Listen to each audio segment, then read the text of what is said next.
Okay, I think we're going now. So welcome back. We're in 8.1, which is sequences and series. A sequence is essentially just kind of a list of numbers that change, sometimes don't change, but usually will change number to number.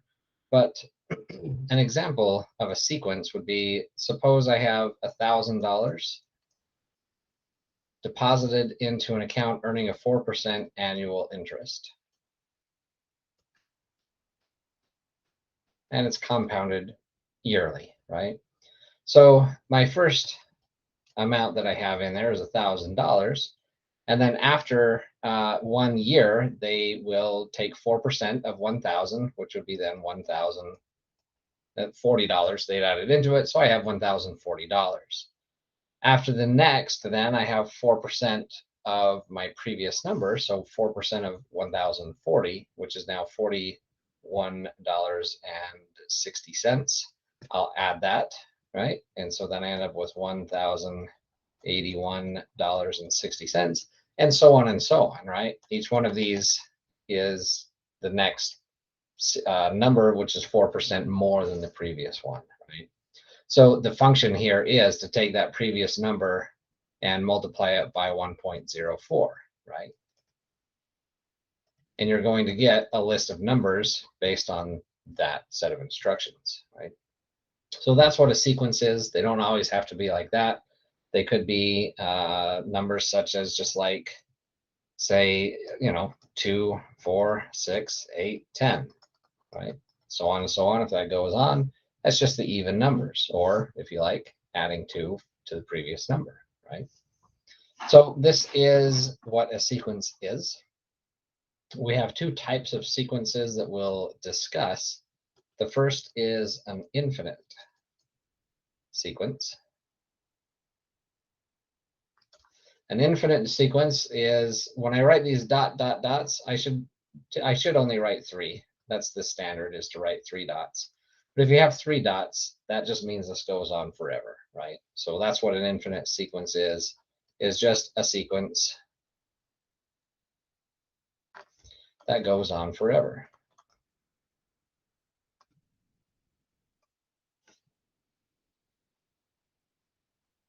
Okay. The other type that we will talk about is a finite sequence.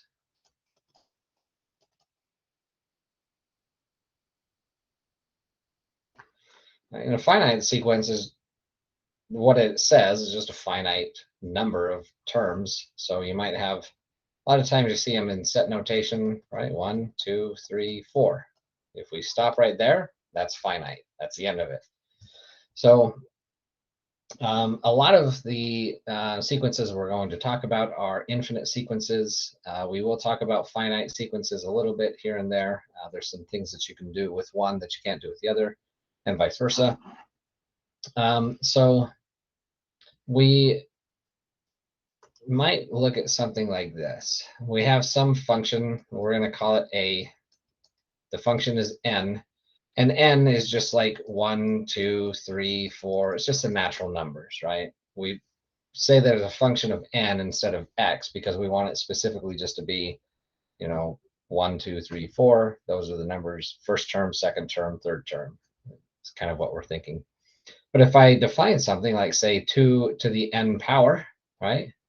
Then I can define a of 1. That's just 2 to the 1. That's just 2.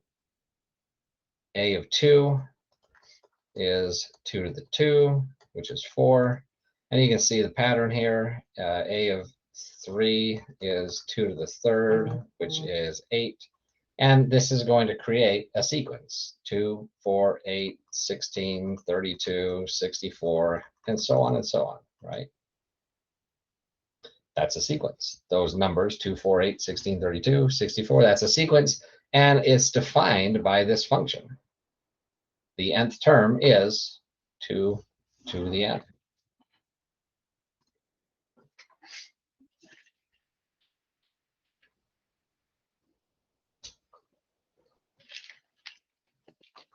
Okay.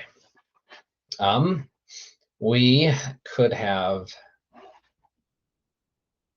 something perhaps that looks like this. let's call this this notation right here before we move on. Sometimes you'll see this written as a sub n instead of a to the n. They're really kind of the same thing. This just means like the nth term of the sequence A, right? And so you might see something like, let's say a sub n is given by some function, let's say -1 to the n times n, right? And so then we can, let me scooch this up a little there. We can say something like, say, a1, the first term, is like saying a of 1, oops, of, I can't go up, of 1, right? The first term is just -1 to the 1 power multiplied by 1, just plugging in 1 for those n's. But -1 to the 1 is just -1, so this is just -1. A2, the second term, is -1 to the 2 now, times 2. The -1 squared is +1, so times 2 is just 2.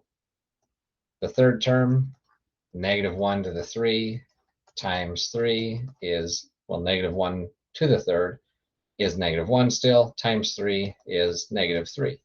And you can see the pattern here. You can stop calculating these at some point and say, I'm going to get a 4, and then a -5, and then a +6, and a -7, and yada, yada.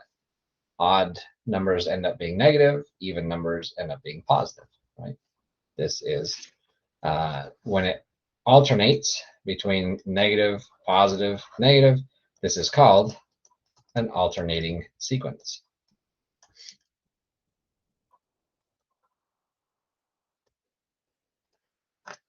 It goes negative, positive, negative, positive. And it doesn't have to start at negative. It could start at positive, but it just has to alternate, right?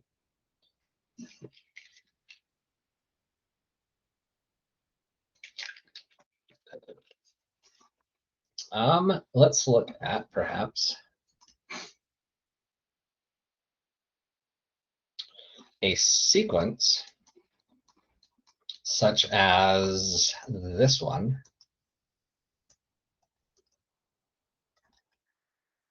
They call it the general term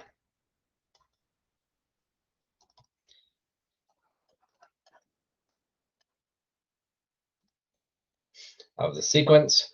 Let's start with something easy. Let's start with something like, say, 2, I don't know, 4, 6, 8, 10, yada, yada, right? The general term is what we had up here, this a sub n, right? The nth term, also called the general term. That's what we want, is some expression, right? That, like we had here, this general term is -1 to the n times n. That, if just plugging in n equals 1, 2, 3, 4, and so on, will give you all of your terms. That's what we're looking for here. But this one's easy, right? Because if n is equal to 1, an, my nth term, is equal to 2. If n is equal to 2, an is equal to 4, and so on, right? So all I have to do is find some function that if I plug 1 in, I get 2. And that's very easy. That's 2 to the n, because 2 to the 1 is 2, 2 squared is 4, 2 to the 3 is 8, right? Oh, just kidding. I'm thinking of something else. That doesn't work because it's not 8, it's 6. So this doesn't work. But I can say 2 multiplied by n. That's better, because 2 times 1 is 2, 2 times 2 is 4, 2 times 3 is, this number is actually a 6, right? That guy. And this one works. 2 times 4 is 8, 2 times 5 is 10. So my general term, a sub n, is just 2n, right? That one's pretty easy. What about this one? -1, 3, -9, 27, -81, ... We have this alternating bit. It goes negative, positive, negative, positive. And whenever you see that, you're going to get this -1 to the n, right? And it's if it's negative to start, it's going to be an n. If it's positive to start, you want it shifted, so you're going to do n plus 1. But here, though, I've got 3 raised to a power, but that power isn't starting at, right? If I take, this corresponds to n equals 1. But if I take 3 to the 1, I get 3. So that actually corresponds to this guy, right? So I need to reduce my power by 1. So I'm actually going to put n minus 1 here. That way, all right, if we can try a couple of these, n starting at 1. If n is 1, 3 to the n minus 1 is 3 to the 1 minus 1, which is 3 to the 0, which gives me the 1, right? I've got my negative taken care of by this, so I don't need to worry about it. But I need the 1, and if n is equal to 2, I need this to be 3. So 3 to the 2 minus 1 is 3 to the 1, which is 3. It's going to work out for me, right? So my general term here, an, is just negative 1 to the n, 3 to the n minus 1. Okay. There's other ways you can write this. If you're playing around with these, also correct, you could write this as negative 3 to the n minus 1. And you could probably play around with these to figure out how I got from here to there. But when you're creating them from scratch, sometimes you do it a little bit differently, and it's going to look a little bit different in the end. But these two things are equivalent, and play with it and see, right? Throw in n equals 1, 2, 3, 4, and so on, and check it. Make sure it is. Let's look at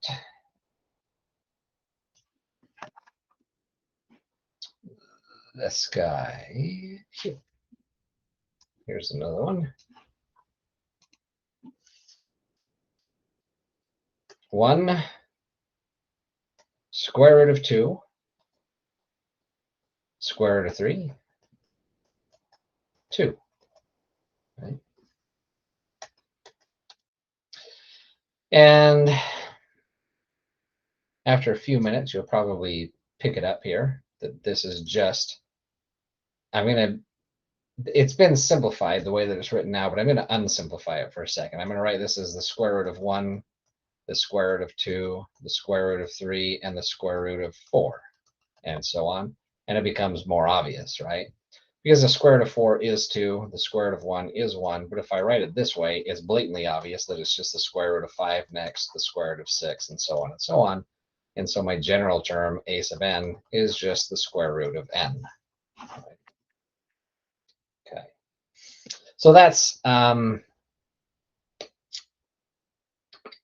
a series, right? Those are series. Or sequences, sorry. Those are sequences.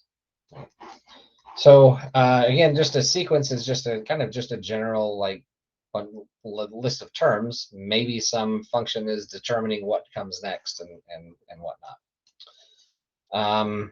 The next thing we would talk about is a series. And I'm going to hopefully be able to clean, I'm just going to clean this board out because it's lagging just a little bit. Maybe I'll just do a new board and not tempt fate, because last time I did this, it messed it up. There we go. There we go. All right, good.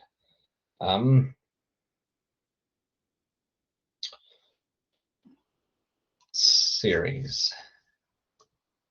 Oh, that's big.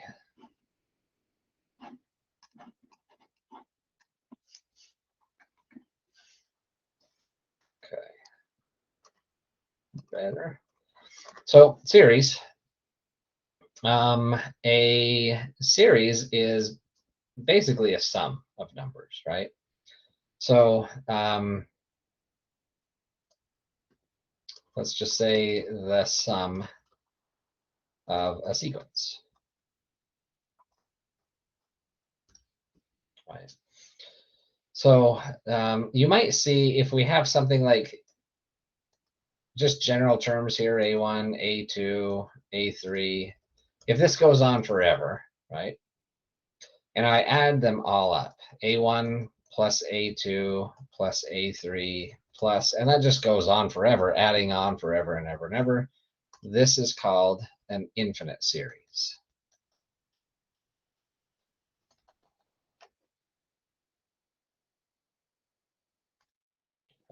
Because it's just a series that is infinite, right?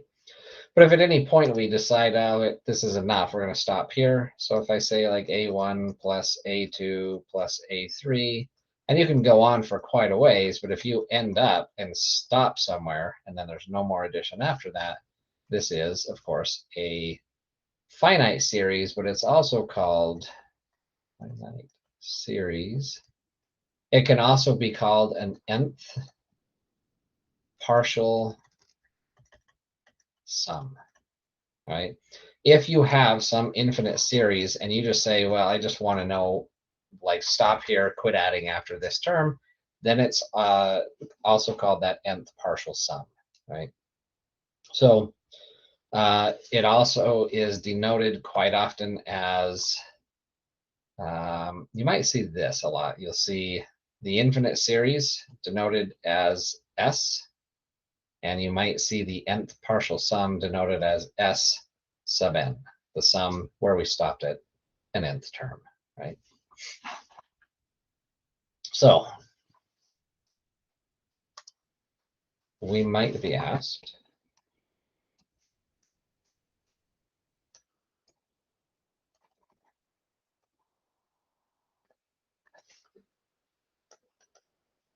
for a particular series, let's say -2, 4, -6, 8, -10, 12,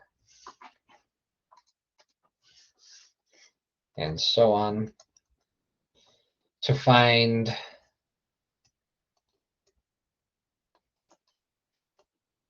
oops, that's not what I wanted. S1, right? That S1 is just the first term, right? If you look up here, S of n is the sum of all of the terms up to the nth term, but S1 is only one term, so S1 is just -2, just that first term. S, let's say 3, is the sum of the first three terms, so that's -2 plus 4 plus -6, or just -6, right? So this ends up being -4, right? Let's do S6, perhaps. S6 is the sum of the first six terms, so that's -2 plus 4 minus 6 plus 8 minus 10 plus 12, right? So I can just go bit by bit. -2 plus 4 is 2. Minus 6 gives me -4. Plus 8 gives me 4. Minus 10 gives me -6. And then plus 12 gives me 6. Right? So then we would just add these up as we go. If they wanted you to find something like, say, and I won't do this because it's a lot, but S20 is just that plus 2, 3, 4, all the way to 20 terms, right? But yeah, I don't want to do it. I wouldn't make you do it unless I was feeling particularly mean that day.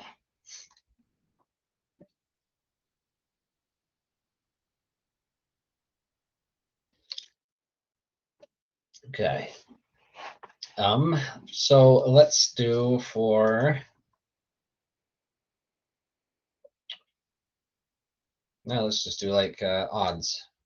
1, 3, 5, 7, 9, yada yada, right? If I want to find, let's say S2, that's just 1 plus 3, the first two terms, that's 4.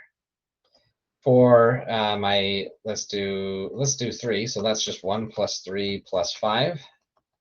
But I already know 1 plus 3 from the previous guy, so I'm going to cheat and just add 5 to that. That gives me 9, right?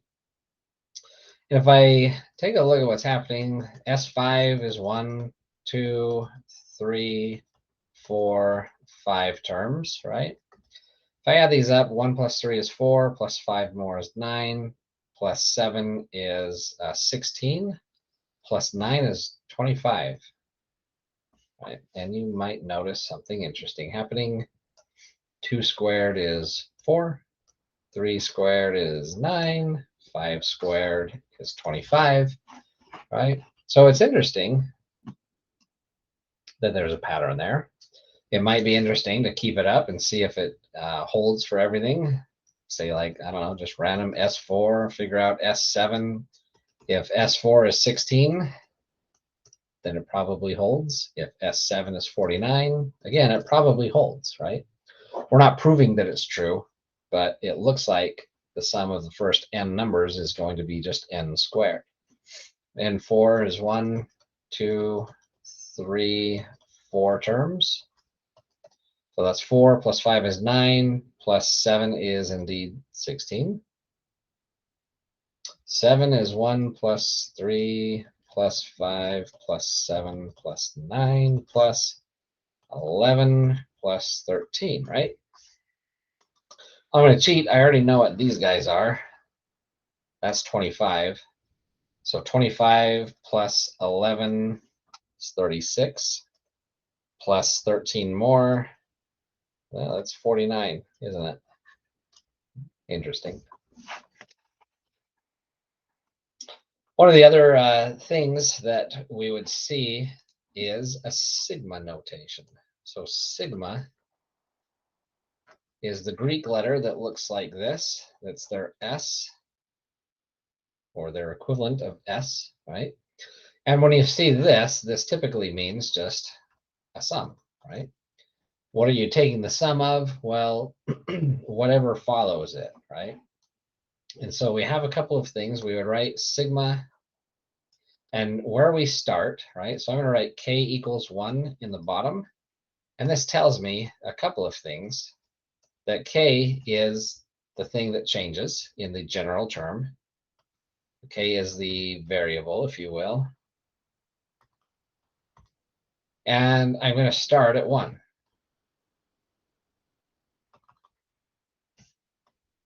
So I'm going to start adding from term number 1.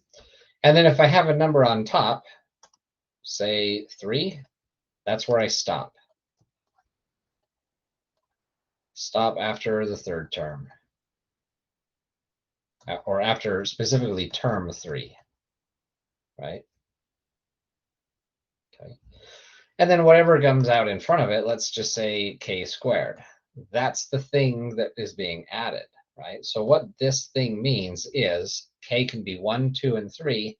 Stick it into this k squared and add those up. So if k is 1, that's 1 squared. If k is 2, that's 2 squared. And if k is 3, that's 3 squared. That's what this summation notation means. And that's what this is called, is the summation notation.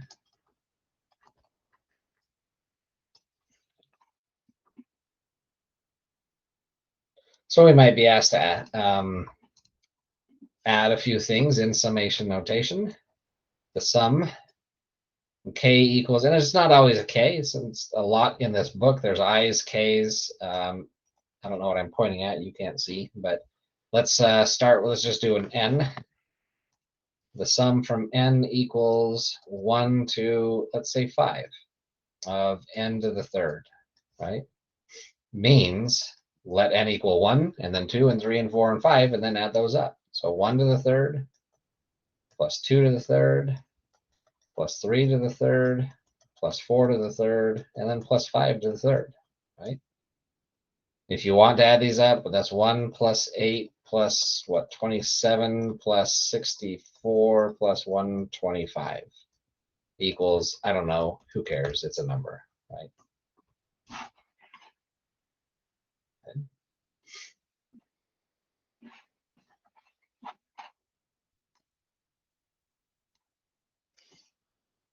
Let's see here. Let's do this one. That's a pretty ugly sum, but whatever. I feel bad about it. Yoink. I can't scribble it enough. Well, that's not much better. But let's do the sum of I. Let's let I be our variable. And we're going to go from 8 to 11, right? So that is to say I is going to be 8 and then 9 and then 10 and 11, right? And what we're plugging it into is 2 plus 1 over I, right? So what does that mean? Well, I have a few terms, right? If I is 8, then I have 2 plus 1 over 8. If I is 9, I have 2 plus 1 over 9. If I is 10, I have 2 plus 1 over 10. And if I have I is 11, which is my last one, then I get 2 plus 1 over 11, and I'm done, right? Well, I'm done. You're not done. Add those, right? I don't want to do it because it's ugly. But it's not that hard. I don't need any of these parentheses. This is just corresponding to n equals 8. This corresponds to n equals 9. This is n equals 10. But I could get rid of the parentheses. That's 2, 4, 6, 8. Plus, and then you'd have to get a common denominator on this 1 over 8 plus 1 over 9 plus 1 over 10 plus 1 over 11. This is why I don't want to do it, because that's yuck. I did steal this from the book, so I'm cheating. Go. Yep, this is why I don't want to do it, because your final answer is 8 over 1,691, 3,960ths.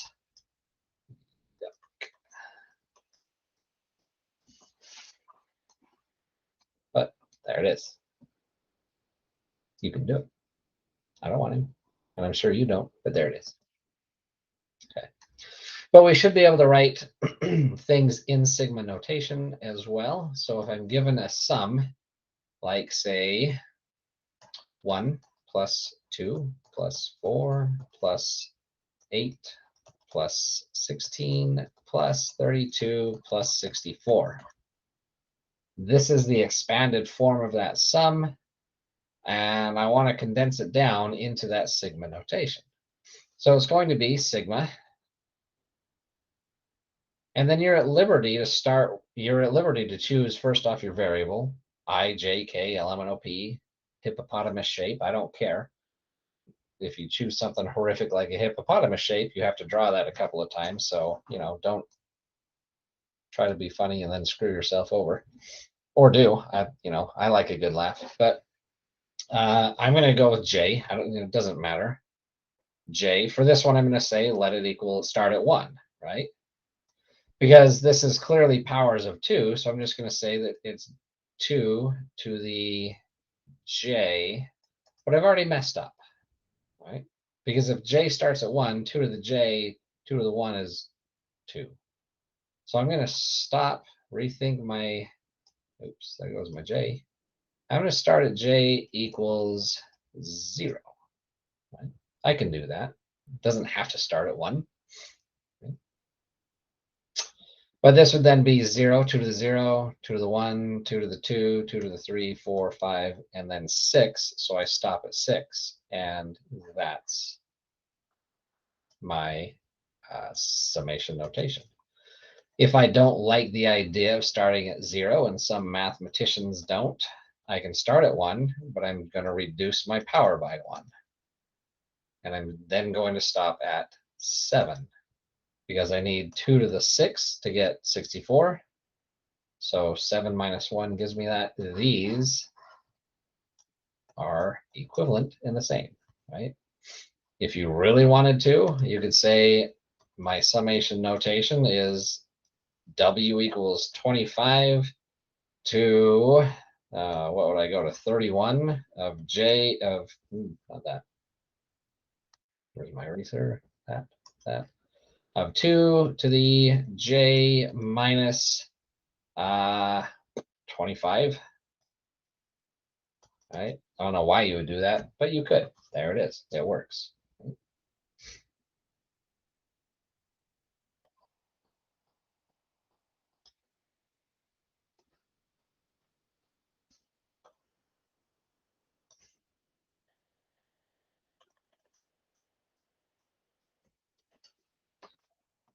Okay.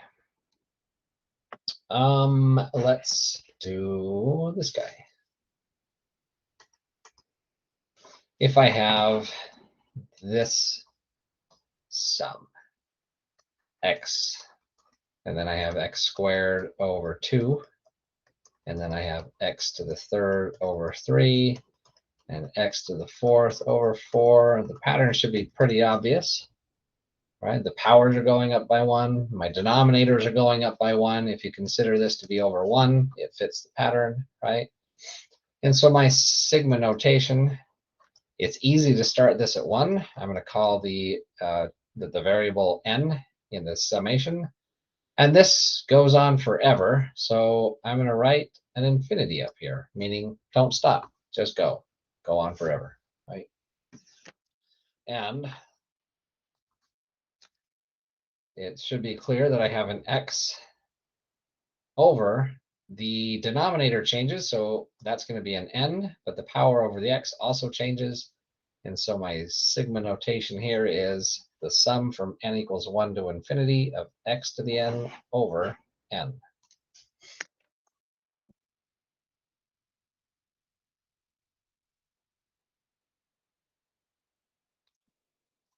All right.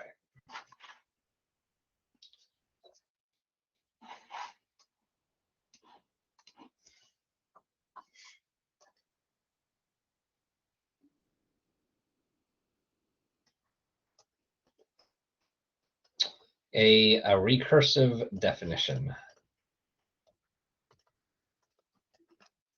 is when the next term is defined by the previous term or previous terms.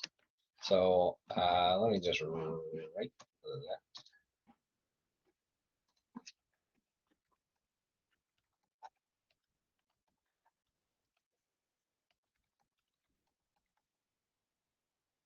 Of a sequence.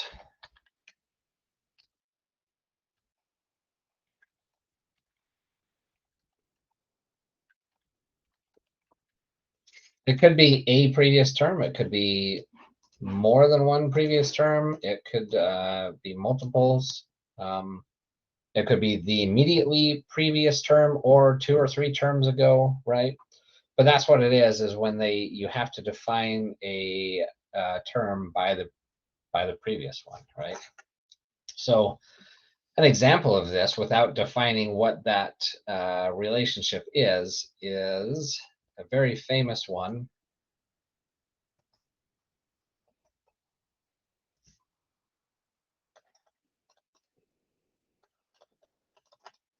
And so on, right? It should be clear after a few minutes, so maybe, or a few seconds, depending, but 1 plus 1 is 2. 1 plus 2 is 3. 2 plus 3 is 5. So each term here is just the sum of the previous 2.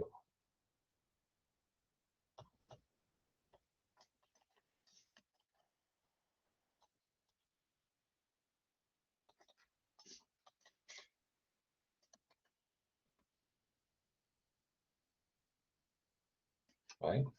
So to define this, I can't use that, right? If it requires a previous 2, that doesn't help me on my first 2. What is your first term? Well, it's the sum of the previous 2. There aren't 2 previous, so I can't use that, right? So to define this, I would have to say my first term is defined as 1. My second term is defined as 1 as well. And then I can give my general term, a sub n, is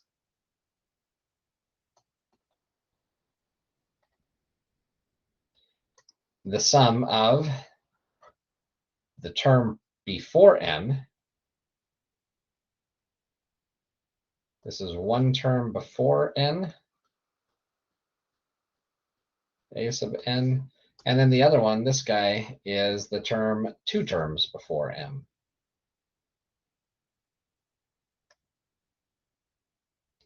Before a sub n, right? And that's what these little subscripts. Oh, that's helpful. There's my drink. That's what these little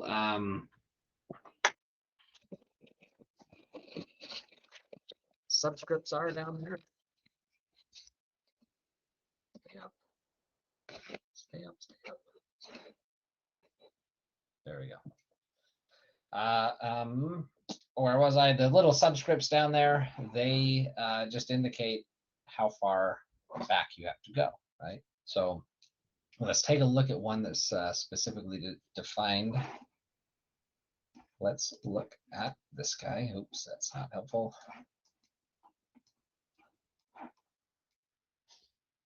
Okay. So if I have A1 is given as 5, and then A sub, they write it this way, A sub n plus 1, so the next term is given as 2A sub n. This is driving me crazy. Stop it. Minus 3. So that means that this guy here just is telling you that's just your next term that depends on the current term, right? So A sub 2 corresponds to n is 1 because it's A sub n plus 1, right? So that is to say that is equal to 2 times A sub 1 minus 3. But A sub 1 was 5. So this is 2 times 5. I don't know why I keep getting this. I want this to stop. Minus 3, right? Or 10 minus 3. So that's 7. So my A sub 2 is 7. A sub 3 is just 2 times A sub 2, but A sub 2 is 7. So that's 14 minus 3 is 11. A sub 4 is 2 times A sub 3 minus 3. But A sub 3 was 11, right? So that's 22 minus 3, so I get 19, right? And so on and so on. Okay, I'm going to clear this board out because I'm getting some weird laggy behavior on it. So let's just go away. And go away.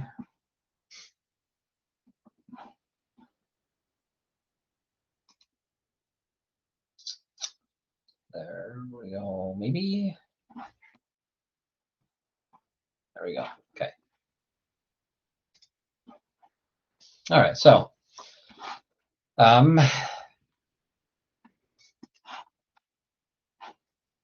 let's look at this one. There we go. So we want to find perhaps the first, I don't know, 4, let's go 5 terms of the sequence defined by A1 is 2. And then A2 is equal to 3. And then A sub n plus 1. So that next term is defined as A sub n. I don't like this one. Let's go. I don't like that one. I'm going to do just a little something different.